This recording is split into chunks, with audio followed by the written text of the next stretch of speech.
Morning, सुप्रभात, सत श्री अकाल, आदाब, नमस्कार, जय हिंद, वंदे मातरम।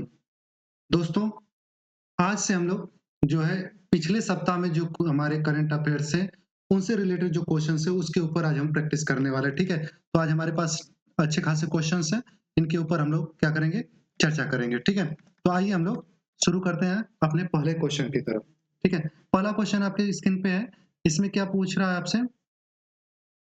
आपसे प्रश्न ये पूछ रहा है कि WTT फीडर बेरूट सेकेंड का जो 2020 टेबल टेनिस का टूर्नामेंट हुआ था, उसमें महिला एकल का खिताब किसने जीता है? ठीक है, तो महिला एकल का आपसे जब खिताब पूछा गया तो इसमें आपको ध्यान क्या रखना है, जैसे यहाँ पे हमने पिछले वाले वीडियो में आपको क्या बताया था, साथियान ज्ञानशेखरम का। साथियान ज्ञानशेखरम में आपको क्या बताया गया था कि ये पुरुष एकल का जो खिताब थे, वो जीते थे। तो पिछली वाली वीडियो में मैंने आपको इनके बारे में बताया था, लेकिन जो महिला एकल की आपसे बात किया जाएगा, तो महिला एकल पे कौन होगा? श्रीजा अकुला, ठीक है? श्रीजा अकुला जो होंगे, ये होंगी, ये क्या है आपके महिला एकल की खिताब इन्होंने जीता है, तो इस बात को अच्छे से ध्यान रखिएगा इनके बारे में, ठीक है? जो श्रीजा अकुला है, यही आपकी महिला एकल की खिताब जीती है, ठीक है? तो जब आपसे पुरुष एकल की बात करेगा, जैसे इनसे आपको क्या पूछा, पुरुष एकल के बारे में बात करेगा, तो पुरुष एकल का खिताब किसने जीता है? साथियान ज्ञानशेखरन। और महिला एकल का खिताब किसने जीता है? श्रीजा ने जीता है, ठीक है? आइए अब हम लोग नेक्स्ट क्वेश्चन को देखते हैं। नेक्स्ट क्वेश्चन क्या है? किस कंपनी ने भारत में वयस्कों पर तपेदिक वैक्सीन एमटीवी वैक के लिए नैदानिक परीक्षण शुरू किया है? ठीक है, एमटीवी वैक, तो याद होगा मैंने आप लोगों को बताया था इसके बारे में। और यहाँ पे क्या है आपका, अगर हम लोग बात करते हैं तो इसमें किसने किया है, तो अभी हाल ही में भारत बायोटेक इंटरनेशनल लिमिटेड, ठीक है? यानी आपका ऑप्शन नंबर जो सेकंड है, ये वाला आपका क्या होगा? सही ऑप्शन हो जाएगा, ठीक है? तो कौन सा होगा? भारत बायोटेक इंटरनेशनल लिमिटेड, इसने ये जो अभी आपका शुरू किया। तो एक थ्योरी के तौर पे है, इसमें बहुत ज्यादा हमको सोचना नहीं है, ठीक है? तो आइए हम लोग क्या करते हैं, नेक्स्ट प्रश्न पे देखते हैं। नेक्स्ट प्रश्न क्या है? 128 खिलाड़ियों की भागीदारी के साथ कबड्डी में गिनीज वर्ल्ड रिकॉर्ड का जो आयोजन कहाँ किया गया है, ठीक है? तो याद रखिएगा अभी हाल ही में क्या है, कुछ दिन पहले कबड्डी का जो है आयोजन किया गया था। कबड्डी आयोजन का सीधा-सीधा मतलब क्या है आपका? जस्ट अ मिनट, ठीक है? कबड्डी आयोजन में सीधा-सीधा मतलब क्या है यहाँ पे कि हाल ही की बात है अभी, और इसमें क्या किया गया था, आपको याद होगा अभी हाल ही में 24 मार्च, ठीक है? ये दिन याद रखिएगा, ठीक है? कौन सा दिन? 24 मार्च का जो दिन है, इसको आप अच्छे से याद रखिएगा, ठीक है? बढ़िया से इसको लिख लीजिए, बल्कि आप लोग अपना ये नोट बना के, ये जो 24 मार्च है, ठीक है? जो 24 मार्च का दिन है, इस दिन हम लोग बनाते हैं क्या? विश्व कबड्डी डे, ठीक है? तो ध्यान रखिएगा क्या मनाते हैं? विश्व, जस्ट अ मिनट, क्या मनाते हैं हम लोग? विश्व कबड्डी, ठीक है? विश्व कबड्डी दिवस मनाते हैं, ठीक है? इसको आप लोग अच्छे से याद रखिएगा। तो इसमें जो है अभी हाल ही में क्या है, जो पंचकुला हरियाणा है, ठीक ना? पंचकुला हरियाणा, इसने एक रिकॉर्ड बनाया कि 128 खिलाड़ी जो है पहली बार भाग लिए हैं। गिनीज बुक का जो वर्ल्ड रिकॉर्ड वाली बुक होती है, उसमें इसको क्या किया गया है? नामित किया गया है, ठीक है? तो ये बात आप ध्यान रखेंगे। अगला प्रश्न आपका है, संयुक्त राष्ट्र सुरक्षा परिषद में 25 मार्च 2024 को गाजा में तत्काल युद्ध विराम के लिए प्रस्ताव पारित किया गया है, ठीक है? अभी आपको पता ही होगा कि हमास वाला जो है और इजराइल में इस समय युद्ध को लेकर कितनी ज्यादा चर्चाएं चल रही हैं, ठीक है? तो इसमें जो गाजा और हमास की बात किया गया है, तो इसमें आपको क्या है, किसके-किसके बीच हो रहा था? तो ये जो युद्ध हो रहा है वो इज़राइल से हो रहा है, ठीक है? और इज़राइल का जो युद्ध हो रहा है, तो इसमें एक क्वेश्चन आपसे पूछ रहा है कि प्रस्ताव जो है युद्ध विराम के लिए प्रस्ताव जो पारित किया गया है, ठीक है? उसमें उसका जो संघर्ष गाजा में चल रहा है वो किसके-किसके साथ चल रहा है, ठीक है? तो याद रखिएगा यहाँ पे किसका नाम लेना होगा आपको? इज़राइल और फ़िलिस्तीन। इज़राइल सबको याद होता है, लेकिन फ़िलिस्तीन को भी ध्यान रखिएगा। और इसमें एक बात और ध्यान रखिएगा, भारत ने अभी कौन-सा ऑपरेशन शुरू किया है यहाँ पे इज़राइल से? कौन-सा ऑपरेशन शुरू किया है? ऑपरेशन अजय। ये बात आपको ध्यान रखना है कि ऑपरेशन अजय जो है ये इजराइल में फंसे हुए भारतीयों को वापस लाने के लिए चलाया गया था, ठीक है। और इजराइल ने जो है अभी हाल ही में जो हमास पे अटैक किया था, उसको उसने क्या नाम दिया था उस ऑपरेशन का? तो उस ऑपरेशन का उसने नाम दिया था, क्या नाम दिया था? आयरन, क्या नाम दिया था? आयरन, ठीक है।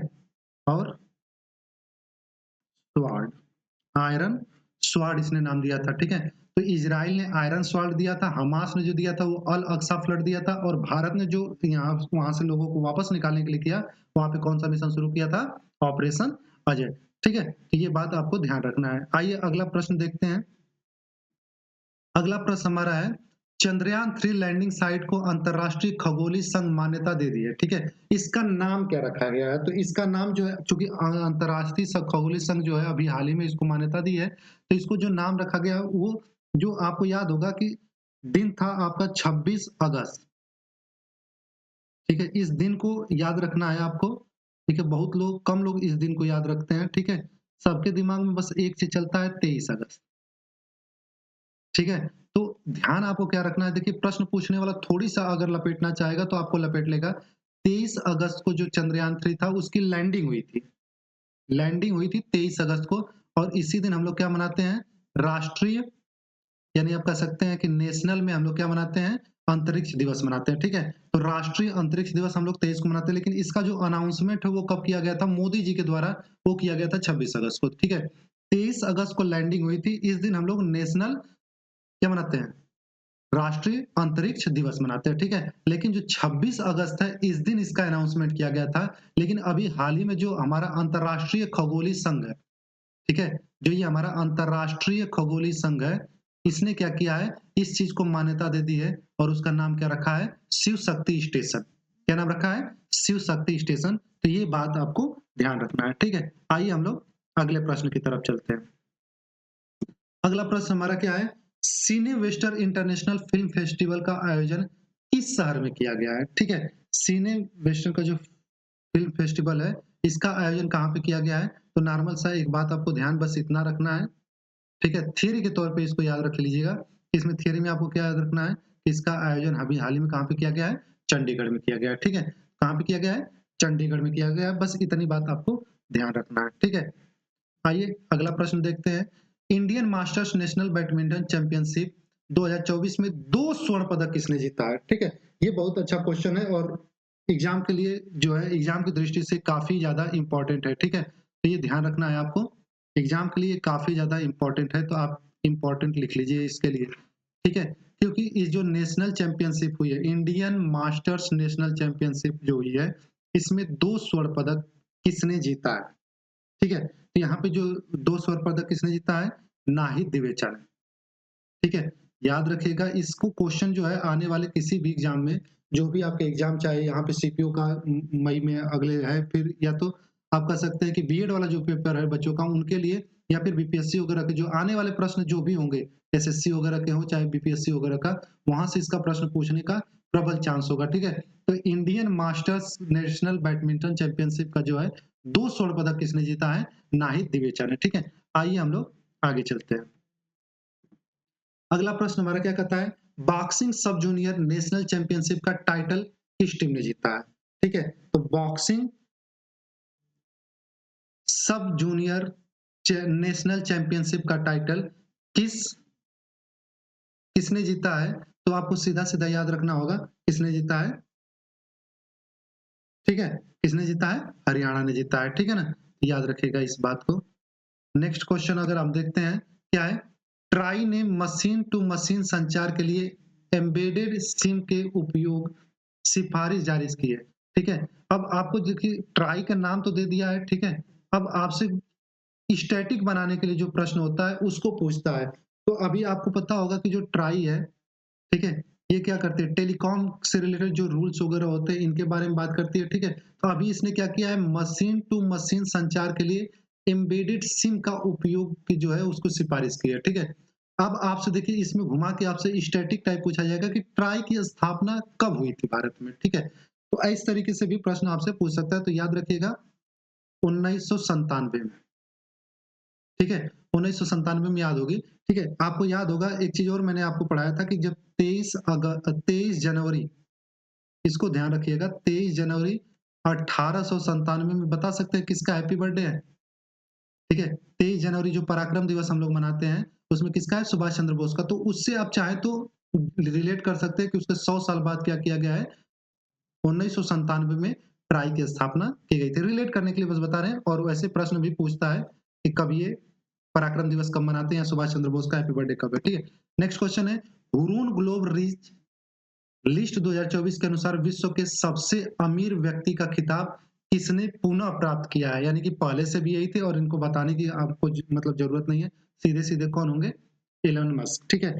एलन मस्क की अगर हम लोग बात करते हैं तो कंपनी में इनका याद रखिएगा, सबसे जो फेवरेट इनका क्या याद रखना है आपको? फाल्कन 9, ठीक है। जो फाल्कन 9 था, 9 इनका रॉकेट है, वो कुछ ज्यादा ही फेमस है, ठीक है। जिससे हमने क्या किया था? जी सेट को लॉन्च किया था। और उसके अलावा अगर हम दूसरे बात करते हैं तो अभी हाल ही में फाल्कन 9 से जो ओडिसियस उपग्रह है, पहली प्राइवेट कंपनी जो कि जाके चंद्रमा पे लैंड की थी, वो भी इसी से गई थी। तो ये फाल्कन 9 काफी ज्यादा है, इसको इंपॉर्टेंट कर लीजिएगा। और इन्होंने क्या किया है? इन्होंने अगर आप बात करते हैं तो 231, इनके पास अगर देखा जाए 231 बिलियन, मिलियन की बात नहीं कर रहे हैं, बिलियन की बात कर रहे हैं, ठीक है। 231 बिलियन इनके पास क्या है? पैसा है, ठीक है। वो भी डॉलर के में, रुपया में नहीं, ठीक है। अगर हम बात करते हैं दूसरा अंबानी जी के, क्योंकि हमारे यहाँ के हैं, तो ये एशिया के सबसे अमीर इंसान है, जबकि विश्व में अगर आपसे पूछा जाए तो ये विश्व में 10वें नंबर पे आते हैं, ठीक ना। तो याद रखिएगा, एशिया के सबसे अमीर इंसान ये हैं और विश्व में 10वें नंबर पे आते हैं। इनके पास 115 अरब अमेरिकी डॉलर है, ठीक है। इनके पास बिलियन में है और इनके पास 115 अरब अमेरिकी डॉलर है। याद रखिएगा, एलन मस्क सबसे अमीर आदमी है दुनिया के, ठीक है। और अगर हम बात करते हैं मुकेश अंबानी का, तो मुकेश अंबानी क्या है? दुनिया के 10वें सबसे अमीर इंसान, दुनिया के 10वें सबसे अमीर इंसान। लेकिन अगर एशिया की बात की जाए तो एशिया के ये सबसे अमीर इंसान है, ठीक है ना। तो याद रखिएगा। अगला प्रश्न अगर हम बात करते हैं तो दी गई जानकारी के अनुसार कौन सा शहर बीजिंग को पछाड़कर पहली बार एशिया की अरबपतियों की राजधानी बन गया है, ठीक है। तो अभी आपको याद होगा, बताया गया था आपको कि अभी हाल ही में क्या है? जो मुंबई है, उम्मीद करते हैं ये प्रश्न आपको याद होगा। मुंबई, ये क्या है? दुनिया के, जो अगर हम लोग एशिया में बात करते हैं तो एशिया में सबसे जो ज्यादा अमीर अब हैं वो मुंबई में हो चुके हैं, ठीक है। और ये अरबपतियों की राजधानी के रूप में गिना जा रहा है, ठीक है। 92 जो है इनकी जनसंख्या हो चुकी है, जो कि अभी हमने क्या किया है? हाल ही में बीजिंग को पछाड़ के आगे गया है, ठीक है। तो याद रखिएगा, जो बीजिंग, इससे पहले जो चीन का शहर बीजिंग है, वहां पे सबसे ज्यादा अरबपति हुआ करते थे एशिया में, लेकिन अब कहाँ पे हैं? मुंबई में। पूरी दुनिया में बात किया जाएगा तो कहाँ पे होंगे? पूरी दुनिया में आपके होंगे न्यूयॉर्क में, ठीक है, और लंदन में। दो ऐसे हैं जहाँ पे न्यूयॉर्क में सबसे ज्यादा और लंदन में दूसरे नंबर पे है। तीसरे नंबर पे अगर पूछा जाए तो दुनिया में मुंबई में ही है, ठीक ना। तो मुंबई में तीसरे नंबर पे दुनिया में पूछा जाए तो, वर्ल्ड में। और अगर एशिया में पूछा जाए तो मुंबई में पहले नंबर पे सबसे ज्यादा अमीर, अमीर का मतलब अरबपति यहीं पे रहते हैं, ठीक है। नेक्स्ट अगर प्रश्न हम लोग बात करते हैं तो नेक्स्ट है, आदर्श आचार संहिता के उल्लंघन की रिपोर्ट करने के लिए उपयोग किए जाने वाले भारत निर्वाचन आयोग ऐप का नाम क्या है? तो याद है मैंने ये इसको लिखवाया था आपको, ठीक है, कि भारत निर्वाचन आयोग ने अभी क्या लॉन्च किया है? सी विजिल ऐप, ठीक है। सी विजिल ऐप पे क्या कर सकते हैं? अगर आपको कहीं पे कोई मिल जाता है, कोई व्यक्ति मिल जाता है जहाँ पे आप देखते हैं कि कोई पैसे की लेन-देन कर रहा है या किसी तरीके से वोट खरीदने की बात कर रहा है, तो आप इस ऐप का इस्तेमाल करके उसकी कंप्लेन कर सकते हैं। आपका जो लोकेशन होगा उसको ट्रेस करके कहा जा रहा है कि 100 मिनट के अंदर जो होगा उस वहाँ पे पुलिस विभाग पहुँच जाएगा और उसकी जाँच वगैरह शुरू कर दी जाएगी, ठीक है। तो अगर आपको चुनाव का, क्योंकि चुनावी समय चल रहा है, तो यहाँ पे हमारा जो चुनाव आयोग है, जो निर्वाचन आयोग है, उसने क्या किया है? इसका ये ऐप किया है, ठीक है। अगर बात करते हैं निर्वाचन आयोग, हमारा मुख्य निर्वाचन आयोग कौन है? तो सीधा-सीधा राजीव कुमार जी हैं, ठीक है ना। राजीव कुमार जी जो हैं, वो हमारे मुख्य निर्वाचन आयोग है, ठीक है ना। अगला प्रश्न आइए देखते हैं। अगला प्रश्न है, मार्च 2024 में बाल्टीमोर मैरीलैंड में फ्रांसिस स्टार्क की ब्रिज के ढहने का क्या कारण था? ठीक है, अभी बहुत बड़ी घटना घटित हुई है, ठीक है। और ये घटना थोड़ा-सा लोगों की जो टेक्नोलॉजी है उसके ऊपर सवाल उठाने के लिए काफ़ी मानी जा रही है। ठीक है, बाल्टीमोर मैरीलैंड में फ्रांसिस स्कॉट का एक जो ब्रिज है, वो अभी हाल ही में गिर गया था, ठीक है? एक्चुअल में हुआ क्या था कि एक जहाज थी, वो वहाँ पे जब जा रही थी, तो वहाँ से उसके टकराने की वजह से क्या हुआ, वो ब्रिज जो है गिर गया, ठीक है? तो मालवाहक जहाज जो थी, उसकी टक्कर की वजह से ब्रिज पूरा का पूरा गिर गया, ठीक है? यानी जहाज की टक्कर से ब्रिज गिर गया। ये टेक्नोलॉजी को कहीं न कहीं आपको शक पैदा करने के लिए काफ़ी है, थोड़ा इसको भी ध्यान रखिएगा। मालवाहक जहाज थी, जा रही थी और उसका टक्कर से गिर गया, ठीक है? नेक्स्ट प्रश्न है आपका तेजस MK-1A, ठीक है? तेजस MK-1A कि हालिया पहली उड़ान का महत्व क्या है? ठीक है, अभी हाल ही में तेजस MK-1A ने क्या किया है? उड़ान भरी है, लेकिन इसका क्या महत्व है? ठीक है, तो इसका जैसे यह स्वदेशी लड़ाकू विमान की पहली उड़ान है, क्या ये ऑप्शन होगा? इसने ऊंचाई का विश्व रिकॉर्ड हासिल किया है? नहीं। इसने सुपरसोनिक यात्रा की व्यवहार्यता का प्रदर्शन किया है? तो व्यवहार्यता का कोई प्रदर्शन नहीं है, ठीक है। इसने एक नई स्टील्थ तकनीक का प्रदर्शन किया है? तो जी नहीं। यह क्या है? यह एक क्या हो जाएगा? स्वदेशी लड़ाकू विमान की जो है पहली उड़ान थी। स्वदेशी, क्योंकि आपको पता है तेजस जो है वो हमारा स्वदेशी है, मेड इन इंडिया की बातें करते हैं और आजकल हम लोग मेक इन इंडिया की ज़्यादा बातें करते हैं, तो इस क्वेश्चन को ज़्यादा अच्छे से समझ के लिखिएगा, ठीक है? नेक्स्ट प्रश्न की अगर हम बात करते हैं, नेक्स्ट प्रश्न क्या है हमारा? ईसाई कैलेंडर में गुड फ्राइडे का क्या महत्व है? ठीक है, तो सीधा-सीधा अगर हम बात करते हैं ईसाई कैलेंडर में गुड फ्राइडे का क्या महत्व है, तो क्या बताइएगा? क्योंकि अभी हाल ही में गुड फ्राइडे जो है वो बीता है, तो गुड फ्राइडे का क्या महत्व है? क्या उस दिन यीशु का जन्म हुआ था? ठीक है? या फिर क्या उस दिन यीशु को जो है वो सूली पे चढ़ाने का जो बात किया गया था उसको किया गया? ठीक है? अंतिम भोजन का पालन करना होता है या फिर पुनरुत्थान की मान्यता प्राप्त करना है? तो याद रखिएगा गुड फ्राइडे जो मनाते हैं हम लोग, वो यीशु को क्या किया गया था? क्रूज पे चढ़ने के लिए उस दिन चढ़ाया गया था और उसके स्मरण के लिए हम लोग क्या करते हैं, इसको मनाते हैं, ठीक है? एक्चुअली में अब आप कहेंगे ये तो शोक की बात है, लेकिन बात क्या हुआ था कि उसके बाद वो क्या हुआ, दोबारा जो जिंदा हो जाते हैं, इस वजह से इसको हम लोग क्या करते हैं, एक तरीके से उनको श्रद्धांजलि के रूप में साथ ही साथ खुशी के रूप में भी मनाते हैं, ठीक है? अगला प्रश्न अगर बात करते हैं,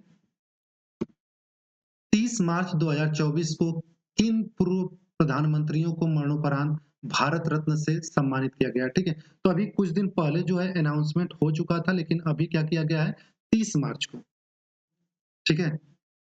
अभी 30 मार्च यानी कि कल की बात करते हैं, हमारे जो राष्ट्रपति महोदया हैं द्रौपदी मुर्मू, उन्होंने क्या किया है, अभी भारत रत्न जो अनाउंसमेंट किया गया था वो उनको प्रदान कर दिया है, ठीक है? तो बोला जा रहा है कि 30 मार्च को किसे दिया गया, तो देखिए जवाहरलाल नेहरू या इंदिरा गांधी को तो बहुत पहले की बात है, राजीव गांधी और अटल बिहारी की बात नहीं है, ठीक है? चौधरी चरण सिंह और पीवी नरसिम्हा राव, ये दोनों के दोनों जो हैं हमारे क्या हैं, पूर्व प्रधानमंत्री भी हैं और साथ ही साथ इनकी मृत्यु भी हो चुकी है। इसके अलावा जो कर्पूरी ठाकुर है उनको भी मिला है, ठीक है? एम एस स्वामीनाथन जी को भी मिला है, ठीक है? और लाल कृष्ण आडवाणी जी को भी मिला है, तो ये ध्यान रखिएगा। वैसे अगर देखा जाए तो लाल कृष्ण आडवाणी जी को छोड़ के बाकी सारे लोग क्या हैं, वो इस दुनिया में नहीं, चाहे चौधरी चरण सिंह की बात कर लीजिए, चाहे पीवी नरसिम्हा राव की बात कर लीजिए, चाहे कर्पूरी ठाकुर की बात कर लीजिए, चाहे एम एस स्वामीनाथन की बात कर लीजिए, ये सभी लोग इस दुनिया में नहीं है सिवाय लालकृष्ण आडवाणी के, ठीक है? तो मरणोपरांत में अगर आपसे पूछा जाए कि कौन-कौन लोग हैं या इनमें से किसको मरणोपरांत नहीं प्राप्त हुआ है, तो लालकृष्ण आडवाणी को मरणोपरांत नहीं प्राप्त हुआ, बाकी जितने भी आज इस बार 4 लोगों को दिया गया है, 5 लोगों को, 5 में से 4 लोग जो हैं उनकी मृत्यु हो चुकी है, ठीक है? आइए आगे देखते हैं।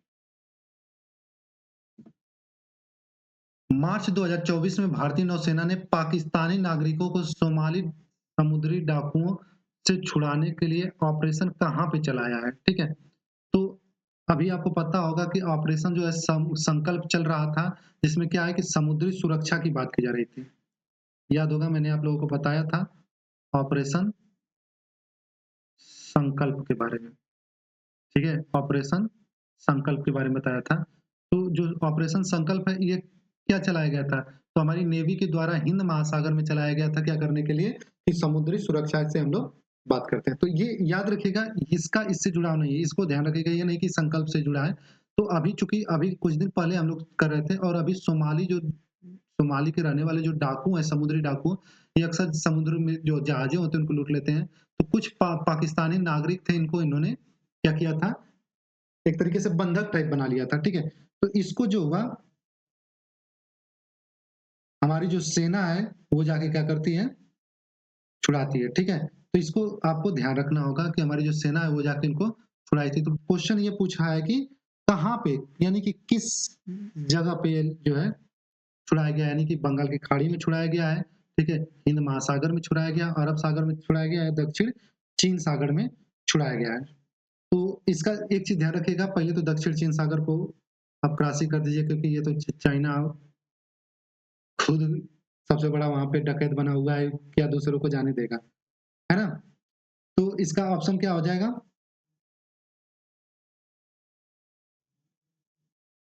अरब सागर, इसको ध्यान रखना है, ठीक है? क्योंकि मुझे पता है कि आप लोगों के दिमाग में, क्योंकि ऑपरेशन संकल्प चल रहा था, और संकल्प जो है हिंद महासागर में चल रहा था, तो आपको लगेगा कि सर जी ने संकल्प का नाम लिया है तो हिंद महासागर में नाम ले रहे हैं। लेकिन पाकिस्तानी, आप सोचिए, पाकिस्तानी मछुआरे जो होंगे वो कहाँ पे होंगे? अरब सागर में होंगे, क्योंकि वो पाकिस्तान की तरफ तो अरब सागर के पड़ता है, तो इसको भी आपको ध्यान रखना है, ठीक ना? कन्फ्यूज़ नहीं होना है। बात समझ में आया? तो बस आज के लिए इतना ही, फिर मिलते हैं। कैसा लगा वीडियो कमेंट बॉक्स में ज़रूर बताइएगा। इतना रिवीजन करिए, फिर थोड़ा-सा वीडियो को जल्दी से जल्दी लाने की कोशिश करेंगे। अभी जो भी आपको चीज़ें मिलती हैं, पीडीएफ वगैरह अगर आपको चाहिए तो टेलीग्राम चैनल भी डाउनलोड ज जॉइन कर सकते हैं, वहाँ से भी आप अपना जो है पीडीएफ इसका प्राप्त कर सकते हैं। बाकी जो चीज़ें हैं आपकी धीरे-धीरे आगे बढ़ती रहेंगी। इसको थोड़ा-सा रिवीजन करते रहिएगा। बाकी इसी तरीके से जो एग्ज़ाम में क्वेश्चन बन सकते हैं, उन क्वेश्चन्स को हम लोग आगे डिस्कस किया जाएगा। चैनल को नए होंगे तो सब्सक्राइब करना ना भूलिएगा, ठीक है? कैसा लगा वीडियो? लाइक शेयर ज़रूर करें। Thank you very much.